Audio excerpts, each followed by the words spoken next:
힘을 받으시오며 라는 말씀을 가지고 우리 함께 은혜를 받았습니다. 우리 이름이 거룩히 여김을 받는다라는 것은 세 가지 의미를 가지고 있다고 말씀을 드렸죠. 기억을 하실지 모르겠습니다. 기억하시겠죠? 자, 의미는 뭐라 그랬죠? 이름이 거룩히 여긴다는 것은 삶의 우선순위를 하나님께 두라. 우선순위의 문제다. 두 번째는 우리 삶으로 하나님께 영광을 돌리고 삶을 바로 살아내는 것, 그렇습니다. 세 번째는 우리가 하나님 앞에 구별되어야 된다. 거룩한 삶을 살아가야 된다 하는 것이었습니다. 자, 오늘은 나라의 임하옵시며 라고 하는 말씀 가지고 우리 함께 생각해 보고자 합니다. 이름이 거룩히 여김을 받으시오며 나라의 임하옵시며, 이 말은 다른 말로 표현하면 하나님 아버지, 지금 나에게 하나님의 나라가 임하기를 바랍니다 라는 의미를 가지고 있어요. 죄송합니다. 이게 마이크가 좀 한쪽이 소리가 나서. 잠깐만요. 우리 왼쪽 거만 한번, 강규성 그 왼쪽에 두 개인데 하나만 꺼보실래요? 하나만. 한쪽 것만요. 지금 끈 거 키시고 반대쪽 거 끄실래요? 두 번째 거 꺼볼래요?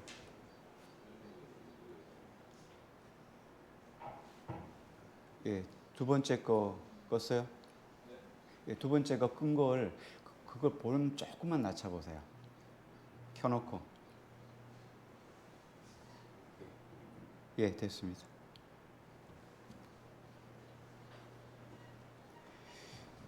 예수님이 이 땅에 오셨을 때 가장 핵심 메시지가 뭐였습니까? 하나님의 나라였어요. 예수님이 광야에서 이렇게 말씀했죠. 회개하라, 천국에 가까웠느니라. 천국을 마태복음은 주로 이방인들 중심이었거든요. 그래서 천국이라는 개념을 직설적으로 표현을 했어요. 그런데 다른 쪽에는 유대인들은 천국 이렇게 하면 잘 이해를 못합니다. 왜냐하면 이 하늘이 천국이라고 하는 것이 7개의 하늘로 되어 있다고 생각했어요. 그래서 하나님의 나라, 또 하늘들, 이런 표현이 유대인들에게는 더 친숙해요. 그래서 천국 이렇게 말하면 잘 이해를 못하는데, 반대로 이방인들에게 하나님의 나라의 나라들 이렇게 말하면 우리가 하늘에 뭐 나라가 여러 개가 있냐 이렇게 생각할 수 있거든요. 그래서 우리가 생소한 이방인들에게는 직설적으로 천국이라는 말씀을 하셨고, 그리고 유대인들에게는 하나님의 나라라는 개념을 쓰셨어요. 자, 하나님의 나라 그러면 우리가 하나님을 일단은 적혀두고 나라라는 개념을 생각해 보면, 나라에는 반드시 세 가지 요소가 있어야지만 나라가 성립이 될 수가 있습니다. 우리 제자훈련 하신 분들은, 또 성경만까지 하신 분들은 대체로 다 아실 텐데, 자, 나라에는 세 가지 요소가 있어야 되는데, 첫째가 뭐죠? 왕이 있어야 된다. 그렇죠?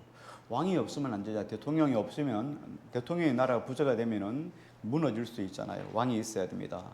그 다음에, 자, 왕만 있으면 안 되죠. 내가 짐이 왕이다 이렇게 말하고, 뭐가 없으면 안 돼요?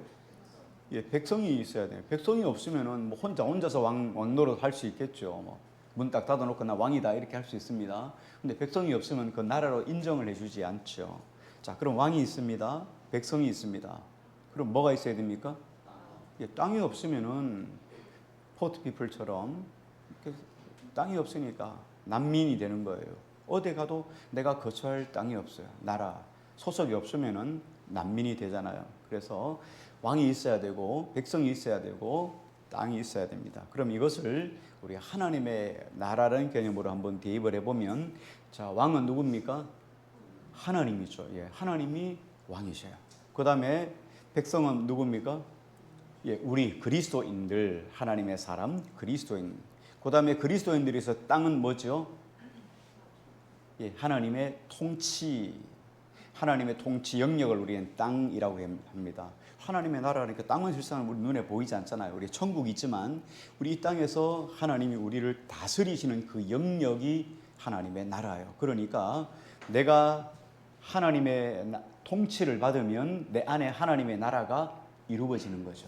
자, 하나님의 나라가 이루어진 내가 직장에 가면 직장이 하나님의 나라가 되는 거예요.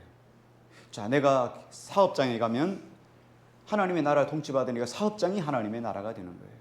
자, 교회가 하나님의 영역, 하나님의 통치를 받으면 교회가 하나님의 나라가 되는 거예요.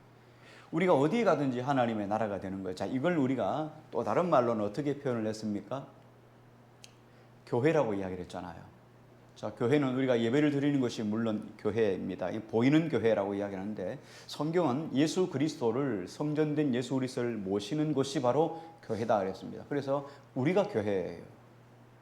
그런데 주님의 통치를 받는 것이 교회인데 교회된 내가 가정에 가면 뭐가 되죠? 가정 교회가 되는 거죠. 내가 주님의 다스림을 받는 내가 직장에 가면 뭐가 되죠? 직장 교회가 되는 거예요. 내가 거하는 그곳이 바로 교회이고 하나님의 나라예요. 그래서 큰 넓은 의미에서는 교회나 하나님의 나라나 천국이나 다 같은 의미예요. 통치를 받는 것이 정말 중요하죠. 어제 친구 목사님에게 카톡으로 사진 한 장을 받았어요. 참 기가 찬 이야기인데 그 사진에 뭐를 찍어 보냈냐면 프랭카드를 한 장을 찍어 보냈어요. 프랭카드의 내용이 이런 거예요. 제1회 대한민국 공산당 한가족 학위 수련회 2024년 8월 4일부터 6일까지 어디 펜션 대한민국 공산당 한가족 수련회. 여러분 기가 찰 노릇 아니겠습니까? 자, 대한민국 국민이라는 것은 대한민국이 가지고 있는 자유민주주의라고 하는 이념을 우리가 믿고 그리고 대한민국이라는 헌법의 다스림을 받고 헌법의 통치를 받고 살아가는 사람들을 우리는 대한민국 국민이라고 이야기를 합니다. 그런데 대한민국 국민인데 대한민국의 건국 이념을 지켜두고 공산주의 이념, 막스 레닌주의 공산주의 이념을 붙잡고 주체 사상을 붙잡고 살아간다면 그 사람은 대한민국 국민일까요? 아닐까요?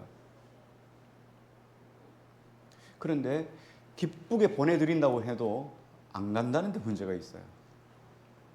대한민국 국민이 아닐 수 있잖아요. 자, 마찬가지예요. 그리스도인이라고 하는 것은 뭡니까? 하나님의 나라, 하나님의 통치를 받지 않으면 하나님의 나라 백성이 아닌 거예요. 그 의미예요. 자, 그러면 하나님의 통치를 받지 않으면 어떻게 천국에 들어갈 수가 있겠습니까? 그래서 예수님이 이 땅에 오셔서 하신 말씀이 뭐예요? 회개하라, 천국이 가까웠느니라. 우리가 살아가는 동안에 이 땅에서 살다가 뭐 100세를 사시든지 백수하시든지 뭐 이 땅에 살다가 이 땅으로 죽는다면 우리 함부로 막 살아도 돼요. 여러분 하고 싶은 대로 살아도 돼요. 그렇잖아요. 이 땅이 끝인데 뭐가 있습니까? 내일도 없고 이 땅이 끝이라고 한다면 여러분 마음껏 하고 싶은 대로 살아도 됩니다. 그런데 우리가 교회에 나와서 보니까 이 땅으로 끝나는 것이 아니라 다음 세상이 있다는 거예요. 천국이 있다는 거예요. 그러면 그걸 안다면 내 멋대로 살아갈 수가 없는 거예요. 다음 세상을 준비하며 살아가는 것이 우리의 삶이에요. 왜? 몰랐을 때는 세상 사람들은 모르니까 함부로 막 살아도 돼요. 그러나 우리는 다음 세상을 준비하며 살아가는 존재들입니다.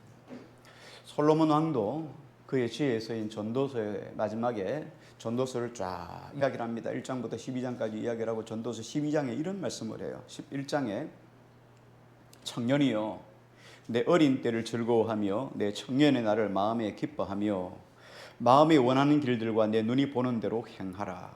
여러분 청년 때가 얼마나 즐겁고 행복한 때입니까? 소망도 있고 비전도 있고 꿈도 있는 이런 청년의 때 네 맘대로 해라. 너 눈이 욕심대로 너 눈이 꼽히는 대로 욕심대로 살아라. 그러나 하나님이 이 모든 일로 말미암아 너를 심판하실 줄 알라. 너 마음 가는 대로 해. 그런데 심판이 있어. 이 이야기예요. 그러면 막 살란 얘기입니까? 막 살지 말란 얘기입니까? 솔로몬이 그렇게 지혜를 많이 받은 솔로몬이 인생 다 살고 마무리할 즈음에 하는 생각이에요. 함부로 살면 그 끝에는 반드시 내 말과 행위에 대해서 심판이 있다. 그러나 너 막 살아. 여러분 뭐 내가 막 사는 거 여러분 친구가 잘해서 여러분 구원받는 거 아니에요. 내가 한 일에 대해서는 여러분 친구 때문에 그랬는데 여러분 아무 의미 없습니다. 결국 내가 한 일엔 내가 결정한 일엔 내가 책임을 져야 되는 거죠. 우리가 다음 세상이 있다는 걸 알았다면 다음 세상을 인도해 가실 그분의 뜻에 맞추어 삶을 살아야 됩니다. 그걸 가지고 우리는 크게 뭐라고 이야기를 하냐면 회개라는 말을 씁니다. 회개. 많은 그리스도인들이 회개라는 말하고 후회라는 말을 잘 혼동을 할 때가 많습니다. 자, 회개라고 하는 말은 내가 가던 길을 가다가 잘못된 길을 가는 것을 알았다면 빨리 다른 길로 갈아타는 거예요.